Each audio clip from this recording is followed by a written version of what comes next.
안녕하세요, 강민입니다. 구독과 좋아요, 알림 설정 부탁드리면서 오늘 영상도 시작하겠습니다.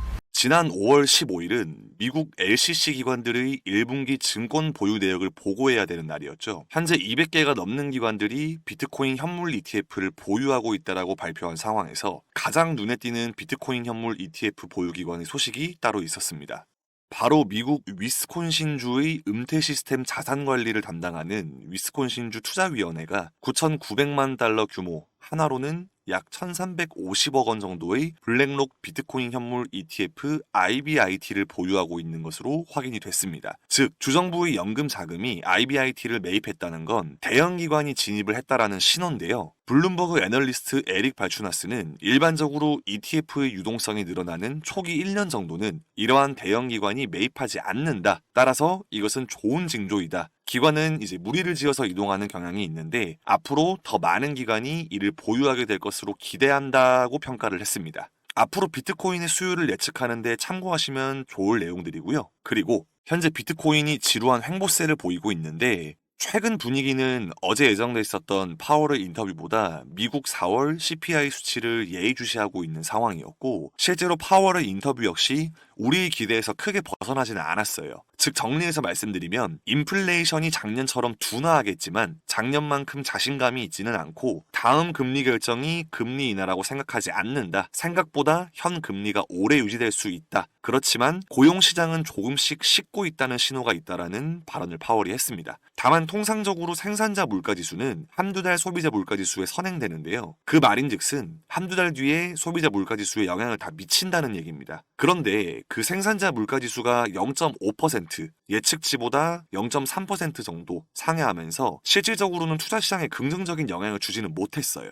이번 CPI가 물가가 다소 둔화되는 수치로 발표될 것이라는 시장의 기대감을 생산자 물가지수와 그리고 파월의 발언이 상쇄시키면서 불확실성을 이제 이어나가고 있는데, 비트코인의 가격이 계속해서 횡보세 유지가 되고 있는 것으로 보여지고 있습니다. 비트코인 옵션 시장 데이터에 의하면 이번 CPI 발표가 예상치보다 하회 혹은 상회하더라도 변동폭이 플러스 마이너스 2% 미만에 불과할 것이라는 전망과 함께 암호화폐 마켓 데이터 분석 플랫폼 인투더블록이 비트코인이 반복적으로 저항을 받는 이유가 350만 개 주소가 현재 구간부터 6만 5천 달러 사이 가격대에서 매수했으며 현재 손실 중이기 때문이다. 이들 주소는 손익 분기점에 도달하자마자 비트코인을 매도하려 한다. 시장이 상승으로 돌아서려면 저항선인 6만 5천 달러를 돌파해야 할 것이다 라고 분석을 하고 있습니다. 다양한 의견 중에 우선 하나로 참고를 해두시면 좋을 것 같고요. 제임스 필란 변호사에 의해서 리플이 법원에다 최종 판결 요청 및 구제책 관련 브리핑과 관련해서 제출했던 몇 가지 문서에 대해서 비공개를 요청한 내용이 공개가 되었습니다. 그리고 리플의 또 다른 법률 고문이 해당 요청의 근거를 토레스 판사에게 제출을 했는데요. 간단하게 말해서 이 정보를 공개하는 것은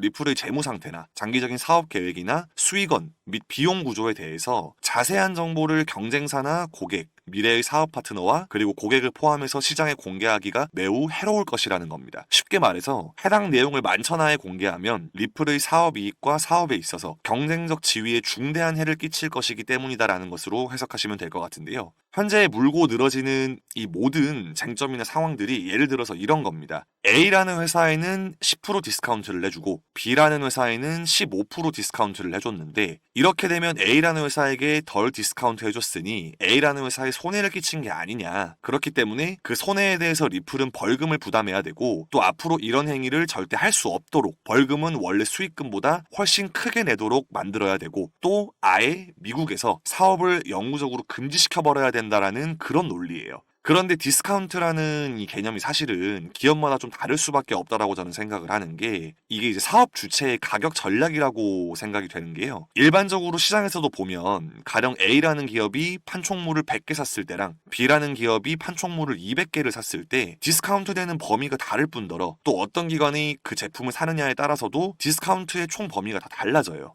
또 중요하게도 이 A라는 기업과 B라는 기업의 협상 능력에 따라서도 디스카운트 범위가 달라지는데, 그렇다고 해서 판매사가 A사에 가서 B사와의 계약 내용을 세세하게 이야기하지는 않잖아요. 이 계약 내용은 사실상 기밀일 뿐더러 외부에 노출하지 않도록 하는 것이 통상적으로 계약 내용에 들어가 있는 경우도 굉장히 많고요. 그게 자유경쟁의 시장이고 또 이를 통해서 기업들이 이익을 얻는 건데, 저는 개인적으로 그렇게 생각을 하는데 이에 대해서 토레스 판사는 어떻게 판결을 할 것인지 지금 매우 흥미롭게 보고 있는 상황입니다. 빌 모건 변호사는 리플이 다른 투자자들과 별도로 협정을 이제 한 게 아니냐, 계약하는 기관들로 하여금 리플이 모두에게 동일한 조건을 제시할 거라고 생각하게 하지는 않을 것이다 라고 하면서 SEC의 이런 금전적 손해 이론은 계약적, 상업적 현실을 무시하는 거라고 이야기를 하고 있어요. 현재의 이런 소송 행보 속에서도 리플은 미국 볼티모어 소재 모건 주립대 105만 달러 투자를 통해서 모건 주립대의 국립 핀테크 센터 발전에 힘을 붙이고 있는 상황이고, 코스모스 생태계 EVM 호환 레이어 1 블록체인 이제 에브모스와 파트너십을 통해서 리플 레저 EVM 사이드체인 구축을 위한 활동을 활발히 해나가고 있습니다. JP 모건 자체 블록체인 오닉스가 핀테크 업체 브로드리지와 파트너십을 체결하면서 브로드리지 레포 플랫폼 결제에 자체 암호화폐 JPM을 활용 예정이라고 밝혀진 만큼 리플을 소송이라는 이슈로 주저하지 않고 계속해서 토큰화된 시대, 그리고 블록체인 시대, 암호화폐 시대에 있어서 좋은 성과를 경쟁적으로 잘 만들어가기를 개인적으로 좀 기대를 해보고 있고요.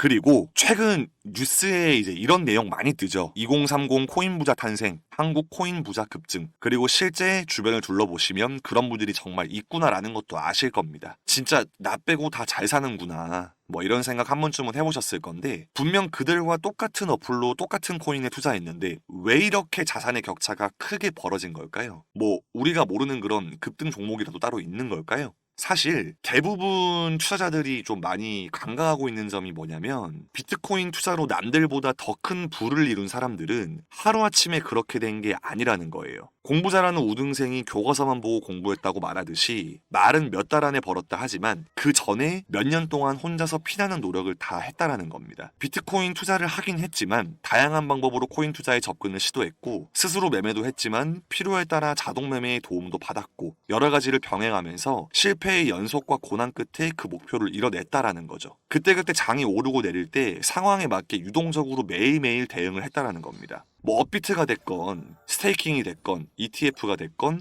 뭐건 간에 장이 항상 오르거나 내리지만은 않기 때문에 장기 투자를 하거나 단기 투자를 하는 게 아니라 정말 유연하게 시장 흐름에 맞춰서 따라가면서 일주일, 한 달, 1년의 시간이 지났을 때 큰 수익을 복리처럼 만들어낸 거예요. 그러면 나는 수익만 잘 쌓인다면, 코인 투자로 정말 꾸준히 돈을 벌 수 있다면, 혹은 계속 코인 투자를 해서 경제적 자유를 목표하고 있다면 어떻게 해야 되는지 그 방법이 궁금하실 텐데, 저 강민이 하나부터 열까지 다 차근차근 알려드린다라는 겁니다. 뭐 더 이상 자극적인 문구나 그런 일확천금의 감언이설 같은 거에 속지 마세요. 세상에 지름길은 없습니다. 일확천금도 물론 없어요. 그런 걸 원하시는 거면, 아무런 노력과 시간 투자 없이 수익과 금전을 원하시는 거라면 차라리 그냥 로또를 사시던가 부동산 매입하셔서 10년이고 20년이고 기다리시던가, 아니시면 차라리 다른 걸 하시는 걸 권장드릴게요. 투자 시장은요, 기본적으로 제로섬 게임입니다. 누군가 벌면 누군가는 돈을 잃어요. 거래소는 사고 팔 때 거래 수수료로 돈을 버는 거고요. 그러면 결국 이 게임에서 승리해야 내가 돈을 번다는 건데, 그게 뭐 하루아침에 한두 달 안에 아무런 노력 없이 된다면 누가 땀 흘려 일을 할까요? 그냥 다 투자를 하겠죠. 너무나도 당연한 얘기입니다. 당연한데도 다들 간과하시고 계신 것 같아서 제가 정확하게 한번 짚어드리는 거고, 전화 드리자마자 뭐 크게 오를 종목 이름을 바로 말해라, 아니면 그래서 어떻게 하면 되냐, 어려우면 하고 싶지 않다, 나는 한두 달 안에 대박날 자료들만 정리해서 달라, 이런 분들은 사실 문의를 안 주셔도 돼요. 제가 정중히 거절하겠습니다. 세상에 그런 게 있으면